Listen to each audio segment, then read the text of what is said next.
مفتی صاحب کیا فرماتے ہیں عقائد صحابہ اکرام علیہم رضوان کے بارے میں، یہ کتنے اہم اور امپورٹنٹ ہیں ایک مسلمان کے لیے؟ دیکھیں، سب سے پہلی چیز تو یہ ہے کہ عقیدہ کہتے کسے ہیں یہ جانا جائے۔ عقیدہ، اس کے بارے میں امام اہل سنت رحمۃ اللہ تعالیٰ علیہ ارشاد فرماتے ہیں کہ عقیدہ وہ چیز ہے کہ جس کی وجہ سے بندہ سنی مسلمان رہتا ہے۔ اچھا، یعنی بہت سارے عقائد، بہت سارے نظریات وہ ہوتے ہیں کہ جو ضروریات دین سے تعلق رکھتے ہیں، جن کا تعلق دین کی ضروری باتوں سے ہوتا ہے، اس کا انکار کرنے کی بنیاد پر بندہ دائرۂ اسلام سے ہی خارج ہو جاتا ہے۔ اور بہت سارے نظریات وہ ہوتے ہیں، عقائد وہ ہوتے ہیں کہ جن کی بنیاد پر بندہ دائرۂ اسلام سے خارج تو نہیں ہوتا، لیکن وہ صحیح العقیدہ نہیں رہتا، اس کا عقیدہ یہ خراب قرار پاتا ہے، وہ بد مذہب قرار پاتا ہے۔ اچھا، تو صحابہ اکرام علیہم رضوان کے حوالے سے دونوں طرح کے عقائد اور نظریات یہ موجود ہیں کہ صحابہ اکرام علیہم رضوان کی علل اطلاق تکفیر کر دینا کہ سارے کے سارے نعوذ باللہ کافر تھے، تو ظاہر ہے کہ یہ کفر کی طرف بندے کو لے جانے والا ہے۔ اسی طرح اور نظریات ہیں، جیسے سیدنا صدیق اکبر رضی اللہ تعالی عنہ کی جو غار ثور کے اندر صحبت تھی، غار کے اندر، اس کا کوئی انکار کرتا ہے۔ تو یوں ہی صحابہ اکرام علیہم رضوان کی جو تعریفات قرآن مجید فرقان حمید میں اللہ جل شانہ نے فرمائی ہیں، اس کے برخلاف کوئی عقیدہ اور نظریہ رکھتا ہے تو یہ ساری چیزیں بندے کو دائرۂ اسلام سے خارج کر دیں گی۔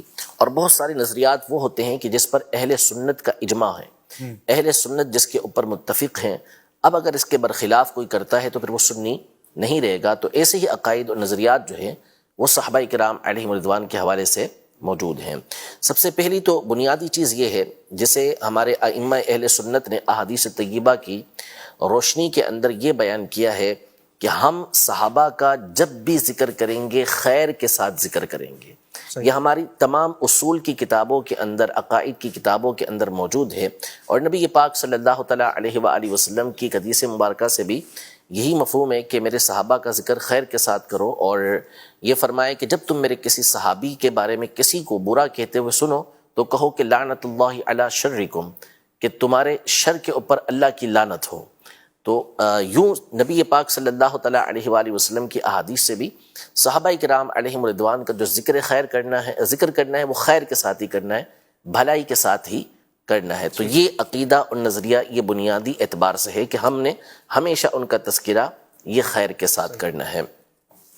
پھر اس کے علاوہ صحابہ کرام علیہم رضوان کے حوالے سے اور بہت سارے نظریات اور عقائد ہیں، پرسنل اعتبار سے بھی ہیں، کسی ایک ایک فرد کے اعتبار سے بھی ہیں، اور پورے صحابہ کرام علیہم رضوان کے حوالے سے بھی ہیں۔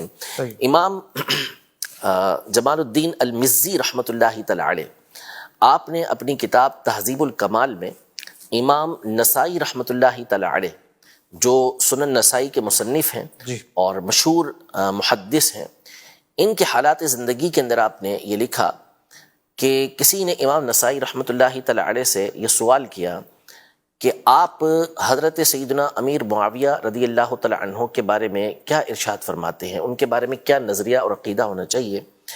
تو آپ نے بڑی خوبصورت بات ارشاد فرمائی۔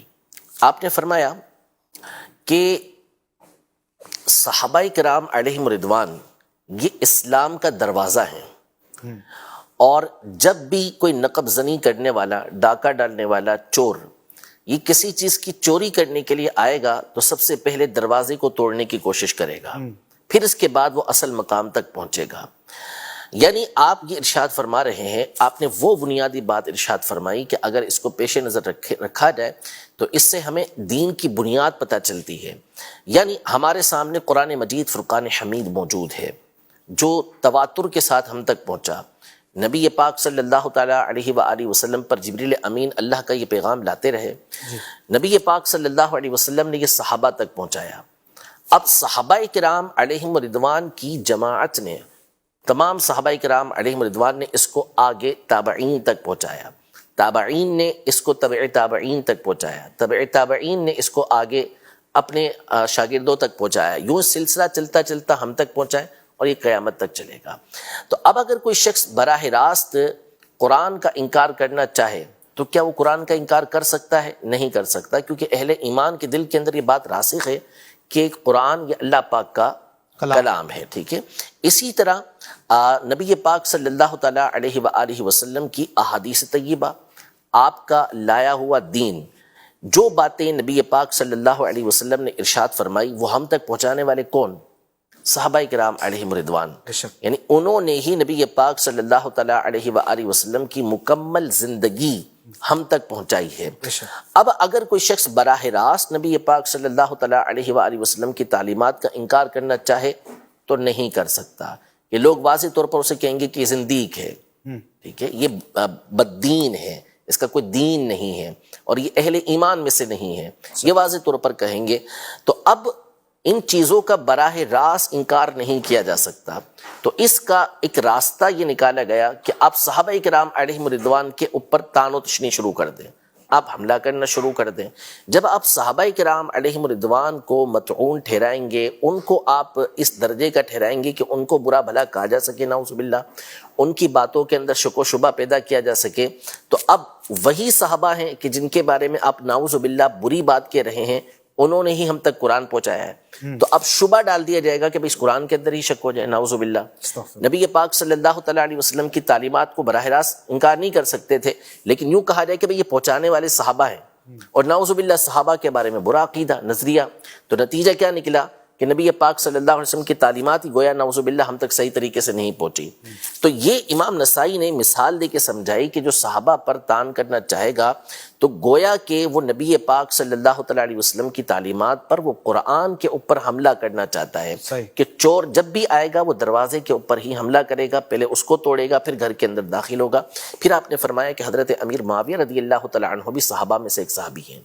اب جب ان کے بارے میں کوئی بات کرے گا تو اس کا مطلب ہے کہ وہ دیگر صحابہ کرام علیہم رضوان کی طرف جانا چاہ رہا ہے. اسی کے بارے میں علماء نے فرمایا کہ سیدنا معاویہ رضی اللہ تعالیٰ عنہ یہ دیگر صحابہ کے لیے پردے کی حیثیت رکھتے ہیں، کہ اب جو ان کو چاک کرے گا تو پھر وہ آگے بڑھتا چلا جائے گا.